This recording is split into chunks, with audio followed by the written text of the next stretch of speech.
નમસ્કાર મિત્રો, આપણે યુનિટ 2 છે એ પૂર્ણ કર્યું બધી એક્ટિવિટી સાથે, એના ગ્રામર સાથે. આશા રાખું છું કે તમે એને બરોબર સમજીને તૈયાર કર્યા હશે. આજે આપણે unit 3 what were you doing એ આજે શરૂ કરવા જઈ રહ્યા છીએ. એની આપણે એક્ટિવિટી 1 અને 2 એની આજે આપણે ચર્ચા કરશું. કારણ કે તમારે એક્ટિવિટીને પણ ધ્યાનમાં એટલા માટે રાખવાનું હોય છે કે ઘણી બધી સ્કૂલમાં એક્ટિવિટીમાંથી ઘણા બધા પ્રશ્નો આવે છે.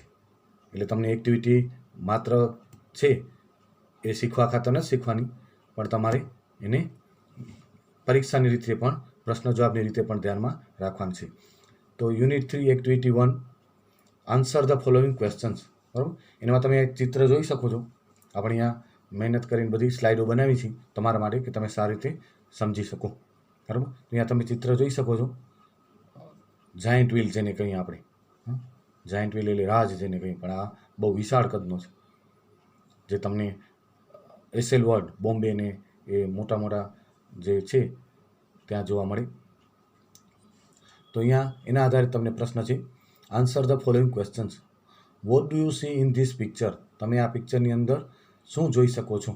તો એ તમને ખ્યાલ આવી જશે કે આ પિક્ચરમાં આપણે શું દેખાય છે. તો I see a giant wheel in this picture. Giant wheel કહેવાય ને, એટલે આપણે જેને રાજ કહીએ છીએ. બરાબર, I see a giant wheel in this picture. અહીંયા પ્રશ્ન ડુથી છે, સિમ્પલ પ્રેઝન્ટ ટેન્સમાં છે, તો આપણો જવાબ પણ સિમ્પલથી. અને યુ એટલે તમને પ્રશ્ન પૂછ્યો છે, એટલે જ્યારે યુથી પ્રશ્ન પૂછાય ત્યારે તમે આઈ કે વીથી જવાબ આપી શકો. આ ખાસ ધ્યાન રાખવાનું છે. યુથી પૂછાય ત્યારે, નહીતર નહીં. વેર ઇઝ ઇટ ફાઉન્ડ? હવે આપણે આ ખબર છે ક્યાં જોવા મળે. વેર ઇઝ ઇટ ફાઉન્ડ ખાસ કરીને આપણે મેળાઓમાં જોવા મળે. જ્યારે મેળાઓ થાય ત્યારે એનામાં જોવા મળે, અને એ પણ મોટા મેળાઓમાં. ગામડાના નાના મેળામાં બહુ ઓછા જોવા મળે. જે મોટા અને બહુ પ્રસિદ્ધ મેળા હોય, ફેમસ ફેર જે હોય, ત્યાં જોવા મળે.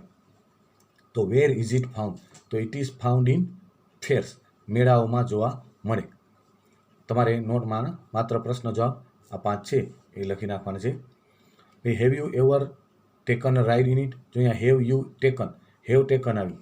જે વિદ્યાર્થી કાળકર્તાની વાક્યરચના તૈયાર કરી હશે, જેણે ક્રિયાપદના રૂપો તૈયાર કર્યા હશે, એને તરત જ ખબર પડી જશે કે આ છે present perfect tense. Have you ever taken a ride in it? કે તમે ક્યારે પણ એનામાં સવારી કરી છે. જે બહાદુર બાળકો હોય એ સવારી આનામાં કરે ને થોડા જે નબળા મનના હોય એ થોડા ડરે. બરાબર, એટલે આપણે જેને સવારી કરી હશે એને અનુભવ કર્યો હશે. તો have you taken a ride in it? તો yes I have or no I haven't. હવે જો અહીંયા હેવ યુ ટેકન છે એ પૂર્ણ વર્તમાનકાળનો પ્રશ્ન છે, પ્રેઝન્ટ પરફેક્ટ ટેન્સનો. પણ પ્રશ્નમાં પણ કયો પ્રકાર? ઇન્વર્ઝન ક્વેશ્ચન, ઉલટ પ્રશ્ન. બરાબર, તો ઉલટ પ્રશ્ન આવે ત્યારે એનો જવાબ કાં તો યસમાં આપી શકાય અને કાં તો નોમાં આપી શકાય. જો આપણે સવારી કરી હોય તો આપણે કહીશું યસ આઈ હેવ, અને નહીં કર્યું તો આપણે કહીશું no I haven't. Tell your class about your experience. બરાબર, રાઇડિંગ ઓન ઇટ. તમારે કદાચ જો કોઈએ સવારી કરી હોય તો તમને 5-7 વાક્યમાં કોઈ એક્સપિરિયન્સ કેવો હોય તો તમે કહી શકો. બરાબર, તમારો અનુભવ. આપણે અહીંયા 2-3 વાક્યના લીધા છે કે જો it was a wonderful experience, બહુ અદ્ભુત એક્સપિરિયન્સ રહ્યો, કારણ કે બહુ ઊંચાઈ ઉપર જાય. Wonderful experience. I enjoyed the feeling of going up. Feeling of going up, ધીમે ધીમે આપણે ક્યાંય ઊંચે જવાનું હોય તો I enjoyed the feeling of going up. કદાચ આ તમને બરોબર ન વંચાય તો તમે તમારી લાગણીની દર્શાવો આવી રીતે ઇંગ્લિશમાં. આ 3 પ્રશ્ન જવાબ લખશો તો પણ ચાલશે, અને વંચાય તો તમે લખશો તો સારું છે. જેટલું ઇંગ્લિશમાં કામ થાય એટલું સારું છે. તો it was a wonderful experience, બહુ અદ્ભુત અનુભવ હતો. વન્ડરફુલ એક્સપિરિયન્સ એટલે વન્ડરફુલ શું દર્શાવે હવે તમને ખબર પડી ગઈ હશે. એડજેક્ટિવ. હવે એડજેક્ટિવ આવે એટલે તમારા મનમાં સીધા એના કમ્પેરેટિવ ડિગ્રી અને સુપરલેટિવ ડિગ્રીના રૂપ આવી જવા જોઈએ. મોર વન્ડરફુલ ધેન અને ધ મોસ્ટ વન્ડરફુલ.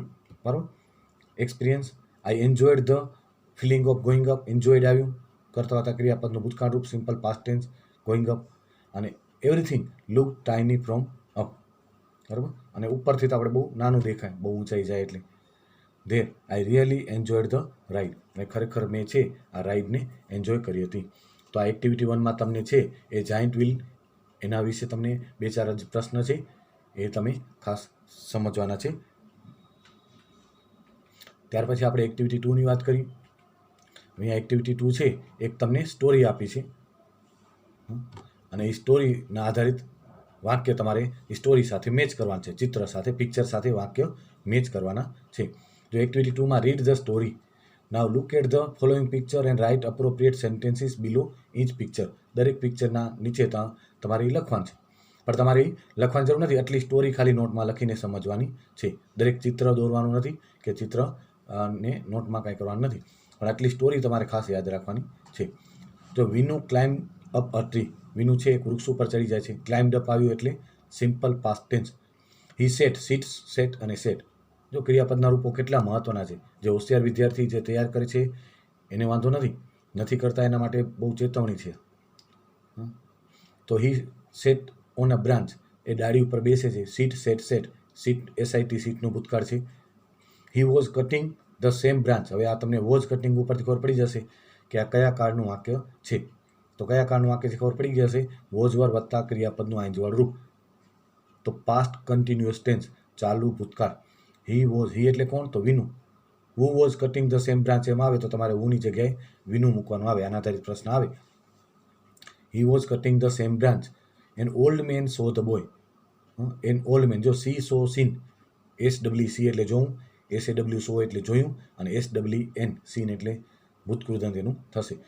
તો N old man saw the boy, એક વૃદ્ધ વ્યક્તિ એને જોઈ જાય છે.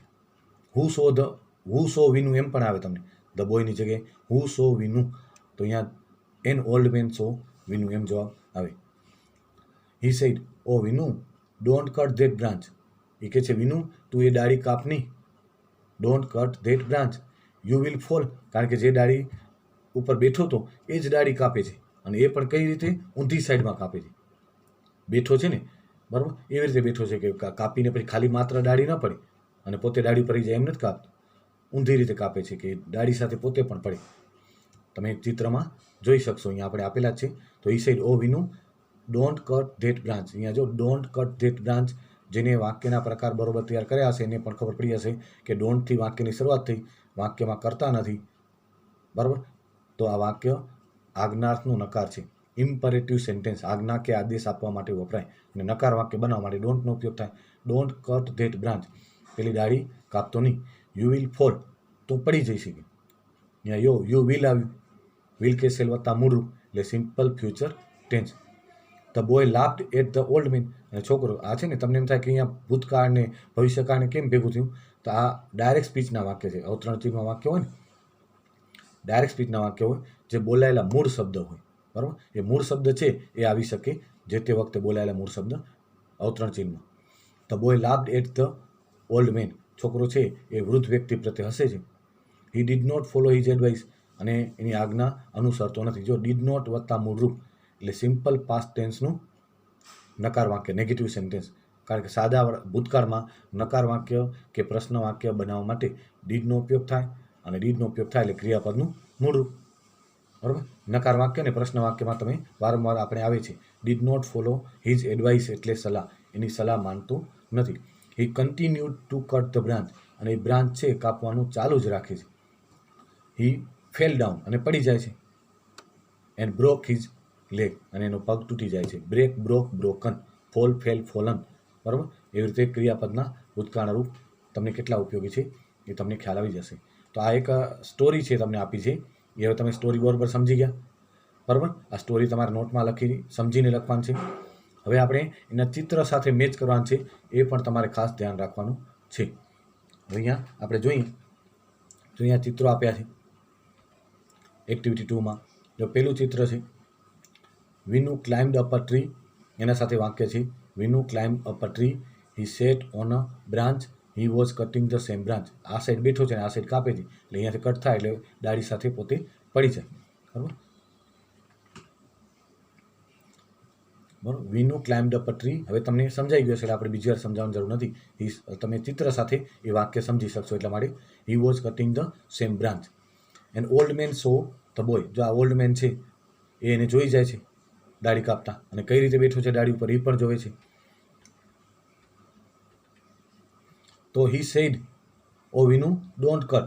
એટલે ઓલ્ડ મેન છે એ વિનુને કહે છે, he said don't cut that branch, you will fall, તું દાઢી કાપતો નહીં, તું પડી જઈ શકે. તું દાઢી કાપતો નહીં, તું પડી જઈશ. You will fall. The boy, અહીંયા છે ને ચિત્ર આવી ગયું છે. ધ બોય લાફ્ડ, બરાબર. The boy laughed. છોકરો છે એ જ્યારે એને સલાહ આપે છે ત્યારે એ હસે છે.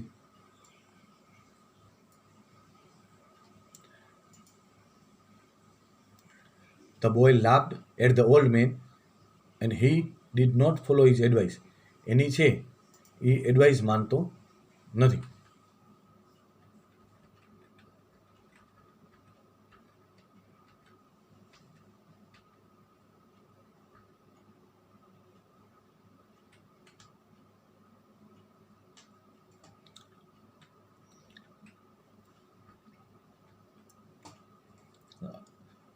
Don't cut that branch, you will fall. The boy laughed at the old man. He did not follow his advice.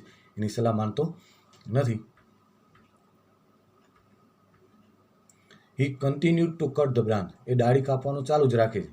કન્ટિન્યુનું continued ED લાગીને ભૂતકાળ રૂપ બનાવ્યું છે આપણે, બરાબર. પછી he fell down and broke his leg. અને આવી રીતે પડી જાય છે અને એની છે એનો પગ તૂટી જાય છે. તો અહીંયા છે આપણે એક્ટિવિટી 1 અને 2 અહીંયા આપણે સમાપ્ત કરી છે.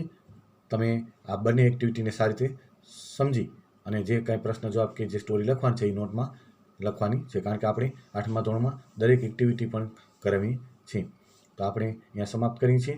Good bye, thank you.